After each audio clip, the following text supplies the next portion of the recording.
Good evening all, welcome to సీనస్ TV. This is Annapurna.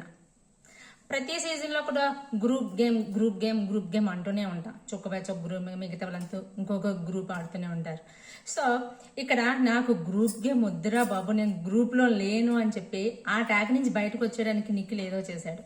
Sonia starting లోనే start చేసింది, మీ అందరూ ఒకటే బ్యాచ్, సో మీరు గ్రూప్ గేమ్ ఆడుతున్నారని చెప్పేసి దాన్ని డివైడ్ చేయడం కోసం సోనియాతో ఫ్రెండ్షిప్ చేస్తే అది కాస్త ఇంకొక రూపంలో వెళ్ళి ఒక్కొక్కరు ఒక్కొక్క రకంగా తీసుకొని నేను చూసాం కదా విష్ణుప్రియకి సోనియా కూడా ఎంత పెద్ద ఇష్యూ అయిందో. సో బేబాక్ కూడా రివర్స్ అయిపోయి రకరకాలుగా అయిపోయింది. సో మొత్తానికి సీన్ అంతా మారిపోయింది. నిఖిల్కి డబుల్ ఫేస్ అని ఒక మార్క్ కూడా పడిపోయింది. సరే మరి నెక్స్ట్ నిఖిల్ ఎలా బిహేవ్ చేస్తాడు అనే దాన్ని బట్టి మరి తను ఆధారపడి ఉంటుంది. మళ్ళీ అందరు ఇలా అంటున్నారని మళ్ళీ అటువైపు వెళ్ళాడా అంటే ఇంకంతే తుక్కు అయిపోతాడు నిఖిల్. ఆట మాత్రం చాలా కాన్ఫిడెంట్గా ఉండాలి. తను ఏంటంటే సో ఎక్కువ ఫోకస్ తన ఆట మీద కన్నా ఎవరు ఎక్కువేమనుకుంటారు, బయటికి ఏమి వెళ్ళిపోతుంది, సో ఇదంతా పడిపోయి నెగిటివ్ మార్క్ పడిపోతుంది ఏమో ఎక్కువ ఆలోచన చేస్తున్నాడు. ఆ ఆలోచనలన్నీ పక్కన పెట్టి ఆడితే బ్రహ్మాండంగా ఆడతాడు. సో అది నెక్స్ట్ విష్ణుప్రియకి సోనియాకి అసలు పడదు కదా. మరి అలాంటప్పుడు సడన్గా విష్ణుప్రియ వెళ్ళి సోనియా దగ్గర అంత కామెడీ ఎలా చేసింది?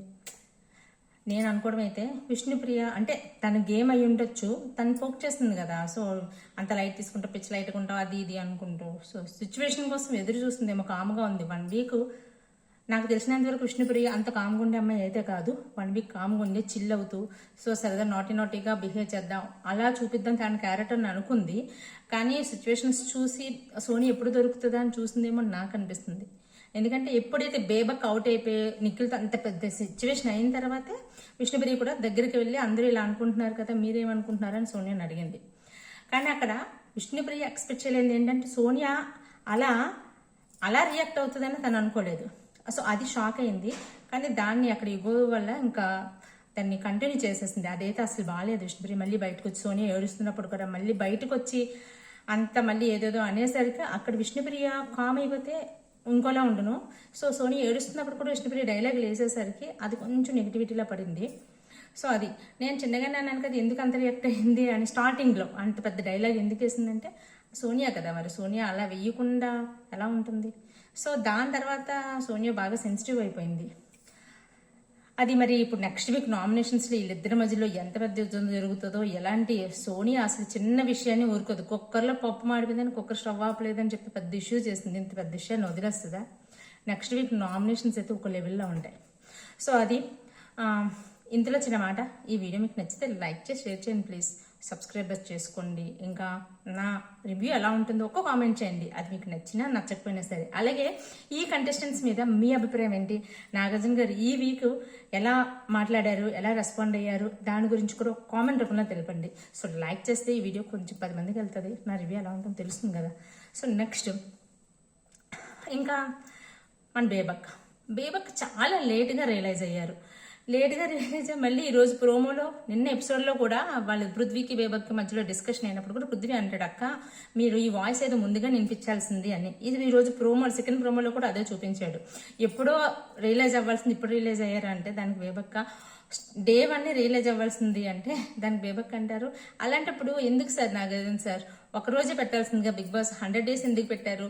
100 days పెట్టారు అంటే నెమ్మదిగా మనం తెలుసుకుంటాం కదా అంటారు. బేబక్క ఇది మనం లేచామా సర్దుకున్నామా వెళ్ళామని కాదు కదా, ఇదొక పరుగులు బంధం. నిల్చున్నామా అంటే పరిగెట్టాల్సిందే, సర్దుకొని పరిగెడతానంటే మనం ఓడిపోయామని అంటారు. సో అదే జరిగింది. సో మీ వెనక ఇంకొకరు ఉన్నారు, ఐ వన్ ఫాలో యూ అనుకుంటూ, ఆదిత్య ఓం గారు. ఆయన కూడా ఇలానే ఉంటే నెక్స్ట్ వీక్ అయితే నాకు డౌటే. సో మరి ఆయన ఎంత రియలైజ్ అవుతారో ఏం చేస్తారో చూడాలి.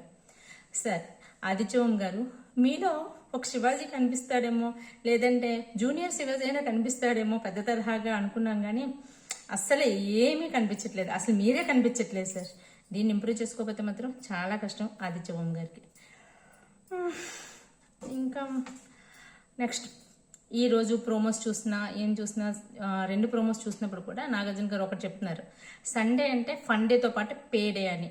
పేడే అంటే వీక్లీ పేమెంట్స్ అని కాదు దాని అర్థం. నాకు తెలిసి అతను ఏం చెప్పారు, వీక్ అంతా ఆడిన ఆటని బట్టి పేమెంట్ ఉంటుంది అన్నారు. మేబీ ఈ వీక్ అంతా మీరు బాగా ఆడారు కాబట్టి ఈ వీక్కి మీకు ఇంత ఇంక్రీజ్ అయింది, నెక్స్ట్ వీక్ ఇంత ఇంక్రీజ్ అవుతుంది, ఆ నెక్స్ట్ వీక్ ఇంత ఇంక్రీజ్ అవుతుందని వాళ్ళకి అప్డేట్ చేస్తూ ఉంటారు. సో వీక్లీ ఇంత పెరుగుతుంది అనేసరికి అంటే ఒకళ్ళు తక్కువ వచ్చింది అనుకోహో సార్ మనం సరిగా ఆడట్లేదని చెప్పి ఇంకా అగ్రెసివ్గా ఆడతారు, ఇంకా బాగా ఆడతారని వీక్లీ గురించి వీక్లీ రిపోర్ట్ లాగా వాళ్ళకి సో అలా పెట్టారు. మార్క్స్ ఇస్తున్నట్టు డబ్బులతో చూపించారు. సో మేబీ ఇది కొంచెం డిఫరెంట్గా ఉంది. మరి నిజంగా అలానే చెప్తారా లేకపోతే ఇంకోటి ఏమైనా ఉందో అనేది ఈరోజు ఎపిసోడ్ చూస్తే తెలుస్తుంది. మళ్ళీ నిన్న నాగార్జున గారు యష్మి విషయంలో నిజం చెప్పాలంటే చూసిన వాళ్ళందరూ కూడా చాలా కోపం వచ్చింది. యష్మి బిహేవియర్లో చాలా చేంజ్ వచ్చింది, పదవి వచ్చింది, మనకి హౌస్ మేట్స్కి అందరికి కూడా చాలా కోపం వచ్చింది. ఎందుకు ఇలా పిచ్చిగా బిహేవ్ చేస్తుంది ఈ అమ్మాయి, పిచ్చిగా అవతల వాళ్ళకి వర్క్ ఇవ్వచ్చు, ఇంత టూ మచ్గా ఇవ్వకూడదు, సో ఇంత డామినేషను, సో చాలా ఘోరంగా కనిపిస్తుంది, అవతల వాళ్ళు హర్ట్ అవుతున్నారు కదా అని మనం కూడా అనుకున్నాము, హౌస్ మేట్స్ కూడా అలాగే అనుకున్నారు. కానీ యష్మిని కానీ లేదు అంటే సోనియాను కూడా చిన్న చిన్న విషయాలకి అంటే కుక్కర్ విషయంలో అంత పెద్ద విషయం చేయవలసిన అవసరం లేదు, కానీ ఆ విషయంలో కూడా సోనియాను కూడా ఏమనలేదు. సో ఎందుకంటే మీరు ఎలాగే ఎంటర్టైన్మెంట్ కానీ కామెడీ కానీ ఏమీ చేయట్లేదు, ఇలా కొట్టుకొని అయినా సరే మమ్మల్ని ఎంటర్టైన్ చెయ్యండి అని వాళ్ళకి లైట్గా క్లూ ఇచ్చారు. అందుకనే సీత బాధపడింది అన్న దానికన్నా సీతని క్లాస్ పీకడం వైపు ఎక్కువ మగ్గు చూపించారు నాగార్జున గారు. సో దీన్ని బట్టి ఏమర్థమవుతుంది, సో ఇలాంటి వాటిని ఎంకరేజ్ చేస్తుంటారు. మనం ఇప్పుడే కాదు అంతకుముందు చూసినప్పుడు కూడా స్టార్ బ్యాచ్ని ఎంకరేజ్ చేస్తున్నారు అనుకుంటాం. స్టార్ బ్యాచ్ని ఎంకరేజ్ చేయడం కాదు, అక్కడ సీరియల్ వాళ్ళు ఇలా వచ్చిన వాళ్ళు ఏంటంటే కొంచెం ఎమోషనల్గా ఓవర్గా రియాక్ట్ అవుతుంటారు, ఓవర్ ఎక్స్ప్రెసివ్గా ఉంటారు. సో వాళ్ళు ఏదైనా సరే కొంచెం ఎక్కువగా చేయడానికి ట్రై చేస్తుంటారు. మనం లాస్ట్ సీజన్లో చూసినప్పుడు శోభా శెట్టి విషయంలో కూడా శోభా శెట్టిని ఎక్కువగా తిట్టేవారు కాదు, చెయ్యు అన్నట్టుగా ఉండేవారు, దానివల్ల ఇంకా తను రెచ్చిపోయేది. సో ఓవరాల్గా అయితే వాళ్ళకి ఎవరికి కూడా ఇది రాదు, విన్నర్ అవ్వరు, కానీ వాళ్ళకి కావాల్సిన మసాలా వాళ్ళ దగ్గర నుంచి తీసుకోవడానికి వాళ్ళని ఎంకరేజ్ చేస్తూ ఉంటారు. వీ నీడ్ మసాలా, సో అంతే. తర్వాత మన శేఖర్ భాష గారు పంచడైలాగులకి అయితే మాత్రం నాగార్జున గారు ఫుల్ నవ్వుకున్నారు. ఫుల్ ఈయన నాకు చూస్తుంటే శేఖర్ భాష గారిని చూస్తుంటే అప్పుడప్పుడు నటరాజ్ మాస్టర్ గుర్తుకొస్తుంటారు. ఈ మధ్యకాలంలో బోలేషావలి మనకి సీజన్ 7లో బోలేషావలి గారు గుర్తుకొస్తూ ఉంటారు. సో ఈ మధ్య నటరాజ్ మాస్టర్ గారు కొంచెం ఫేడ్ అవుట్ అవుతున్నారు, అంటే అతను అగ్రెసివ్నెస్ తగ్గించుకుంటున్నారు, తన తప్పును యాక్సెప్ట్ చేస్తున్నారు. నా ఇష్టం, నేను ఇష్టం వచ్చినట్టు చేస్తాను, బిగ్ బాస్ రూల్స్ నేను బ్రేక్అవుట్ చేస్తాను అన్నట్టుగా లేరు, ఎవరైనా ఏదైనా చెప్తే తీసుకుని చేస్తున్నారు. సో అందుకని నటరాజ్ మాస్టర్ పోయి బోలేషావలి లాస్ట్ సీజన్లో కూడా బోలేషావలి కామెడీకి పిచ్చ కామెడీకి నవ్వలేక చచ్చేవారు, అంటే దాన్ని ఏమంటారు కుళ్ళు జోకులకి. కానీ ఈయనకన్నా ఆయన ఇంకా వరస్ట్ అనుకోండి, ఈయన కొంచెం బెటరే, పంచ డైలాగులాగా వేస్తున్నారు. ఆయన కూడా చెప్పింది వినకుండా ఏంటంటో ట్రై చేసేవారు. సేమ్ ఏంటో మన భాష గారు మాత్రం కొంచెం ఎంటర్టైన్ చేస్తూ అలా ముందుకెళ్తున్నారు. సో ఇదైతే ఓకే, కొంచెం బ్రెయిన్ గేమ్ ఆడే దాంట్లో కూడా కొంచెం మైండ్ గేమ్ చూపిస్తే ఈయన కొంతకాలం కంటిన్యూ అవుతారు. సో ఎంటర్టైన్మెంట్ ఎంతో కాలం ఉండలేదు కదా, కాకపోతే హౌస్లో ఎవరు ఎంటర్టైనర్ లేరు కాబట్టి ఈయన కొంతకాలం ఉంచుతారు. సో అది ఇంకా మళ్ళీ మన నాగార్జున గారు అయితే మాత్రం విష్ణుప్రియకి పర్సనాలిటీ డెవలప్మెంట్, నేను అదే అన్నా, పర్సనాలిటీ డెవలప్మెంట్ అంటే అసలు బిగ్ బాస్ హౌస్కి ఎందుకు వస్తారు, పర్సనాలిటీ డెవలప్మెంట్కు దీనికి దానికి ఓవరాల్గా పర్సనాలిటీ డెవలప్మెంట్ ఏంటంటే నేను గిన్నెలు కడగను, ఇల్లు తొడవను అంటే బిగ్ బాస్ థీమే అది కదా. నువ్వు లోపలికి వెళ్ళావంటే అన్ని పనులు చేయగలగాలి. సో అన్నిట్లోనే నువ్వు బీట్అవుట్ అయ్యి బయటకు వస్తేనే నువ్వు విన్నర్ అవుతావు. సో బిగ్ బాస్ హౌస్కి నేను పర్సనల్ డెవలప్మెంట్కి వెళ్ళానో లేకపోతే నేను ఎంటర్టైన్మెంట్ కోసం నేను వెళ్ళానో లేదంటే టైంపాస్కి వెళ్ళాము అంటే నీళ్ళు ఎంత సత్తా ఉన్నా సరే దాన్ని ఎంకరేజ్ చేయరు. సో డిట్లిబిట్గా 2-3 సార్లు డైలాగులు వేశారు, అది విష్ణుప్రియ ఎంత తొందరగా క్యాచ్ చేయగలిగితే అంత మంచిది.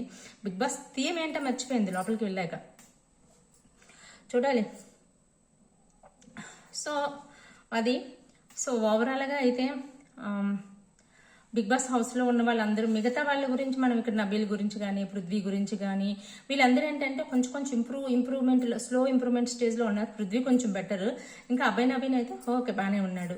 సో వీళ్ళలో అంటే నిఖిల్, సోనియా, విష్ణుప్రియ, సీత ఇంకా యష్మి వీళ్ళు ఏంటంటే ఆ లోపలికి వెళ్ళాక యాక్చువల్గా కొంచెం స్ట్రాంగ్ కంటెస్టెంట్స్ లోపలికి వెళ్ళాక వాళ్ళు అక్కడ ఉన్న ప్రెజర్కో లేదు అంటే డామినేషన్ చూపించాలనో లేదంటే విన్నర్ ఇలా అయితేనే విన్నర్ అవుతారు అనుకునే కొన్ని థీమ్స్ మర్చిపోతున్నారు. ఆ థీమ్స్ని క్యాచ్ చేసి వాళ్ళు పర్ఫెక్ట్గా వెళ్తే మాత్రం స్ట్రాంగ్ కంటెస్టెంట్స్ అవుతారు. యష్మికి అయితే అంత సీన్ లేదని నేను అనుకుంటున్నాను. సోనియా, నిఖిల్ ఇంకా విష్ణుప్రియ కూడా కొంచెం తీరు మార్చితే మాత్రం అమ్మాయి అవుతుంది. అభయ్ నవీన్ వీళ్ళు కొంచెం స్ట్రాంగ్గా ఉండేటట్టు అనిపిస్తున్నారు. సో ఇది ఓవరాల్గా ఈ రోజు వరకు నాకు ఈ కండిషన్స్ మీద ఉన్న రివ్యూ. సో మీ అభిప్రాయం ఏంటి కామెంట్ చేసి తెలపండి. అలాగే నా ఛానల్ సబ్స్క్రైబ్ చేసుకోండి. Take care, bye.